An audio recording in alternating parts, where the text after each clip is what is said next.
everyone, welcome to the Espresso, your daily shot of Chinese words with Catherine Xiang. I'm Catherine Xiang.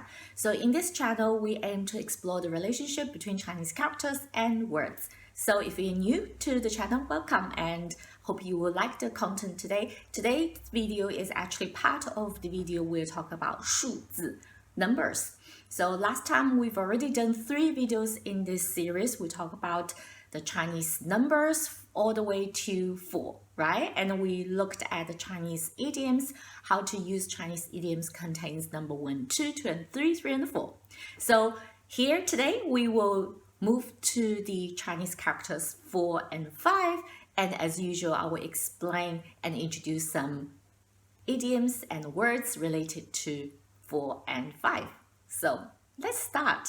So the first thing we're going to do is, as usual, we're going to look at the Chinese characters themselves. This time we're looking at number 4 and 5, 四和五. So let's have a look at how they are written. And if you already learned them before, please grab a piece of paper and a pen and have a go and write it yourself. Okay, so let's go.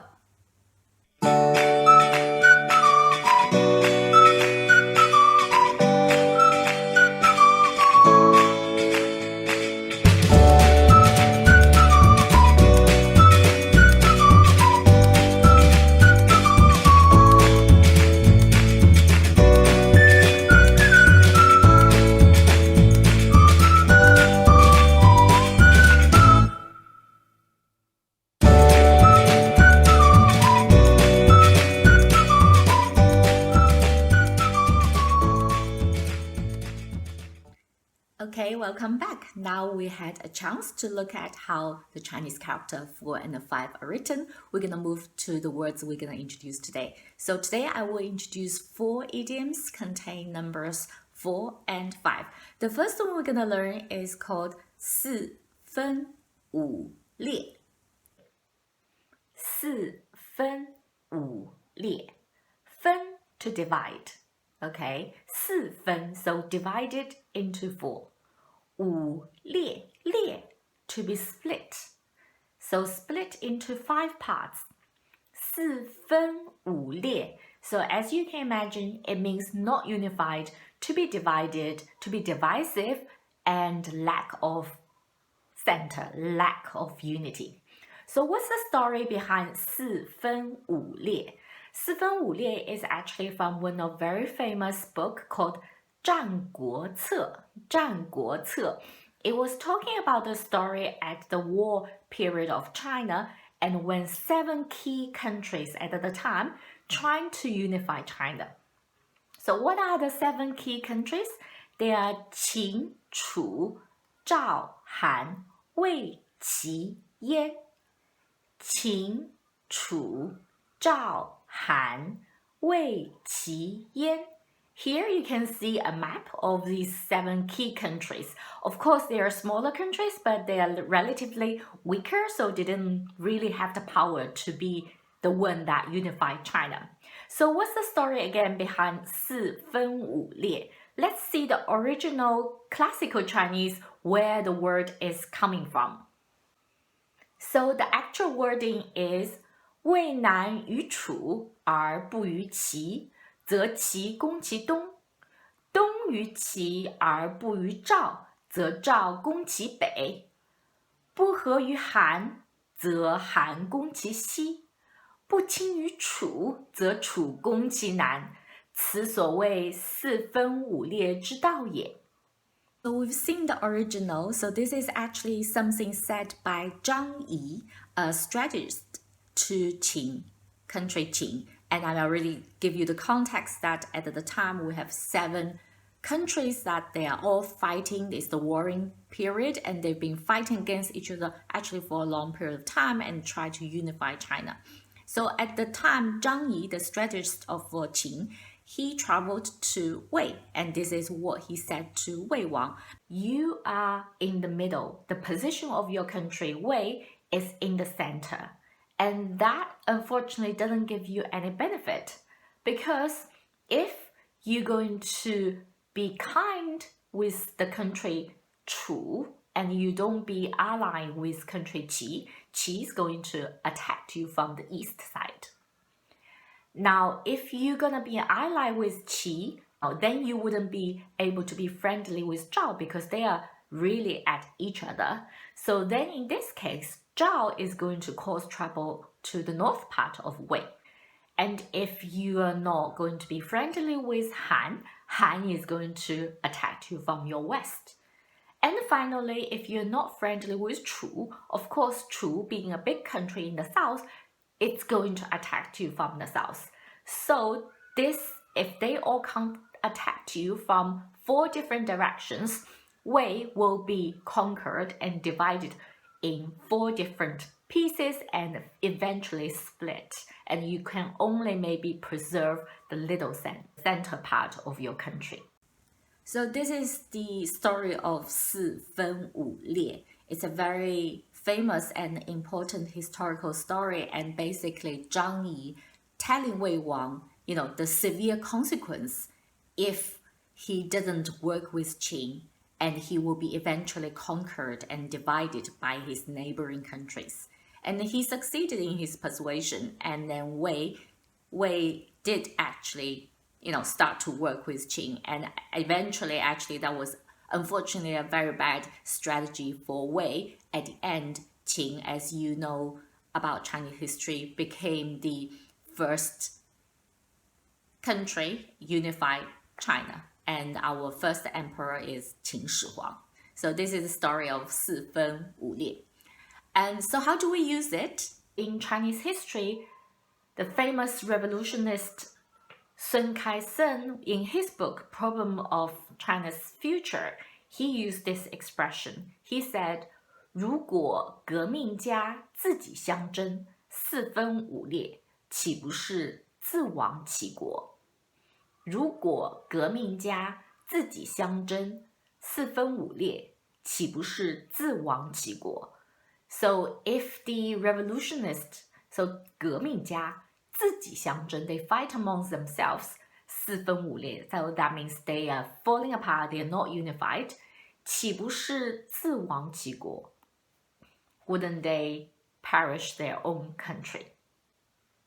Can give you a more recent example, and that's describing maybe a team's not being unified. For example, you could say, 由于管理不善，使得内部员工四分五裂。那家公司随时都有倒闭的可能。One more time. 由于管理不善，使得内部员工四分五裂。那家公司随时都有倒闭的可能。So 由于 due to 管理不善，不善 bad due to bad management 管理 management 使得 which resulted in 内部员工 so internal team members internal staff 四分五裂 so fall apart 那家公司 that company 随时 anytime 都有倒闭的可能 it has the possibility 有可能倒闭 bankrupt So 由于管理不善，使得内部员工四分五裂，那家公司随时都有倒闭的可能。So this idiom historically we used to describe in politics and particularly in the divide and conquer of the nation.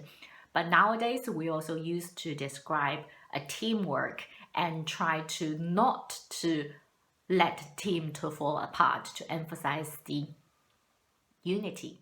So it is interesting to mention here that the opposite word, the opposite idiom of 四分五裂 is 万众一心. 万众一心. I want to mention it because we've done the Chinese character 心, right? Heart. 一心, one heart. So that means one mind. You think the same way. 万众, tens and thousands of people. You have one heart, you have one mind, you work together. So the opposite idiom of 四分五裂 is 万众一心. I thought it's a nice word to mention here. And then now the second idiom I will introduce today is called 四体不勤，五谷不分。四体不勤，五谷不分。四体 four parts of your body. That means your arm, your hand, and your legs. Okay, so your arms and your legs. 不勤, 勤, diligent or hardworking. So you're very lazy. Your body is very lazy.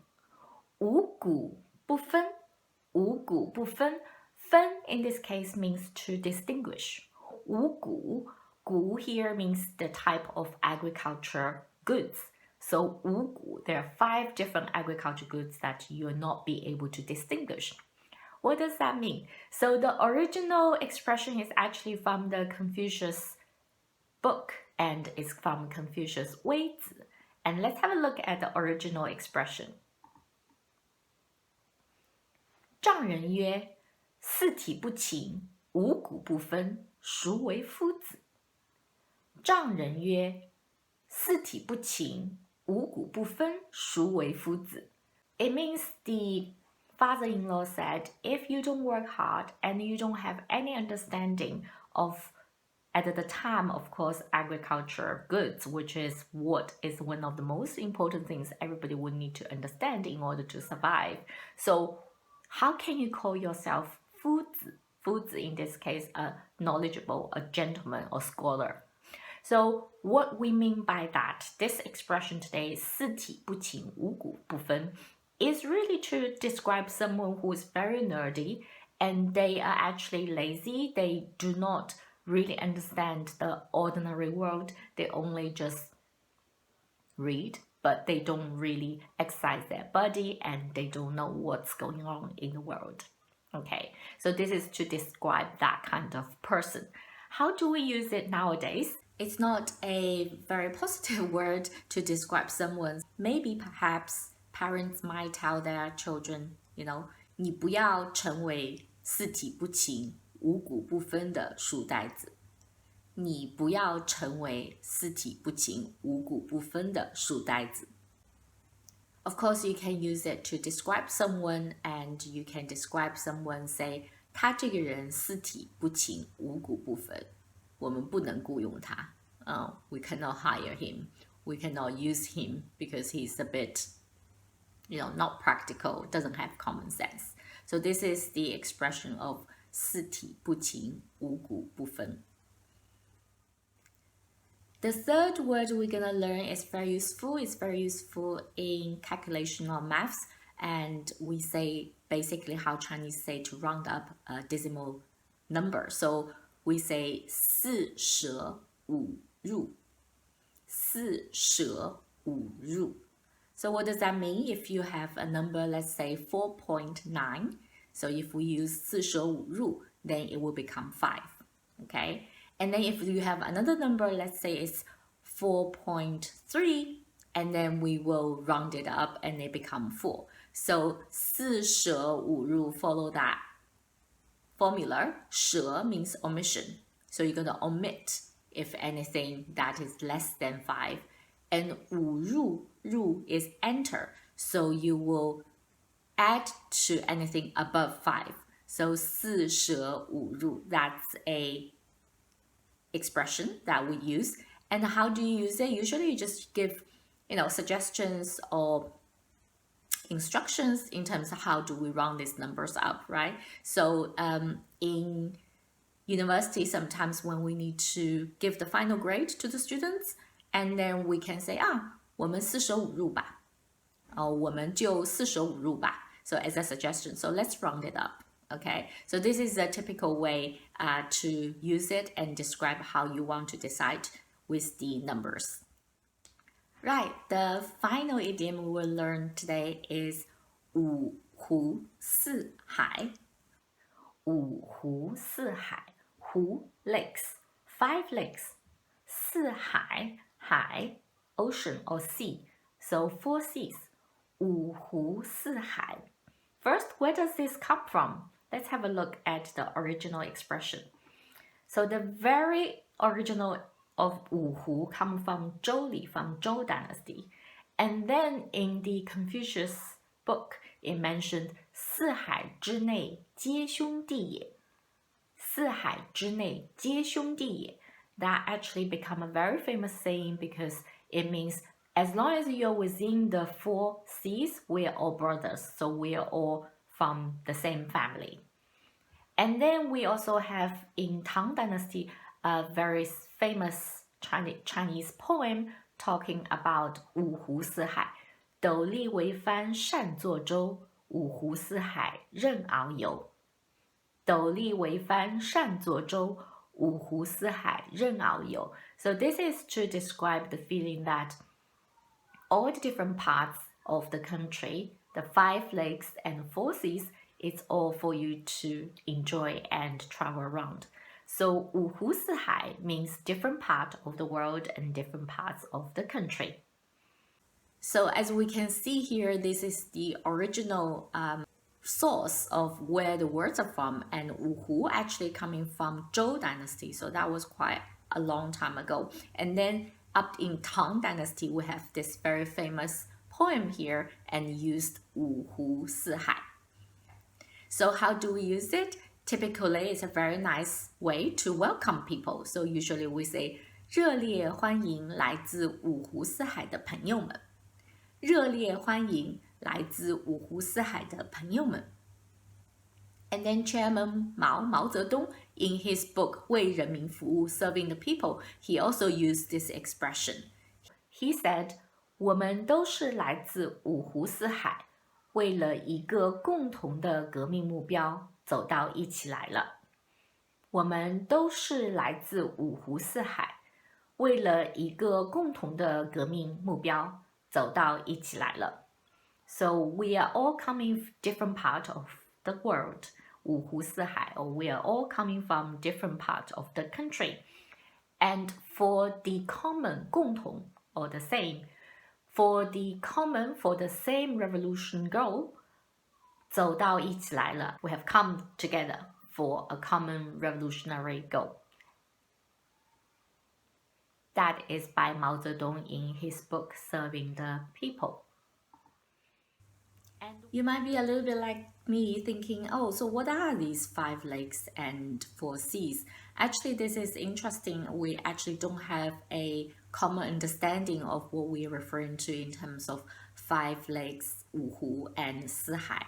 So in the history, you will be able to find that there is some literature talking about the 五湖being 洞庭湖, 鄱阳湖, 巢湖, 彭泽湖, and I can't remember the other one, but then 四海, the same. There is this argument about it referring to 东海, 南海, 西海, and 北海. But actually, 西海 and 北海 were actually in the area that in Russia and also in Kyrgyzstan, so that is slightly outside China, but it was actually lake, not sea. But also more recently, then we say it's actually Huanghai and Bohai, so basically around it, sea next to the east coast of China. So all this is remain for debating, but we know the meaning is the same. It referring to people from different parts of the world, and usually we use it to describe people from different parts of the country or world.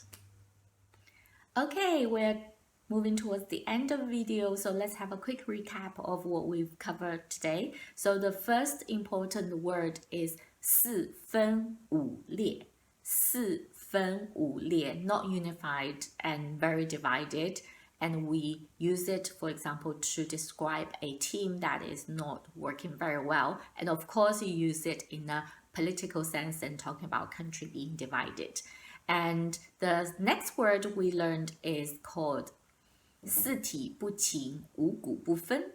四体不勤，五谷不分. So not very nice expression to describe someone who's very nerdy, without common knowledge, common ordinary understanding, and also is not very fit and just trying to read and that kind of personality.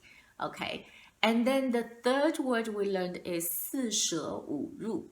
四舍五入. So this is a useful expression telling you how Chinese people would round numbers up with the decimals. So let's say 9.8 will become 9 if we use 四舍五入.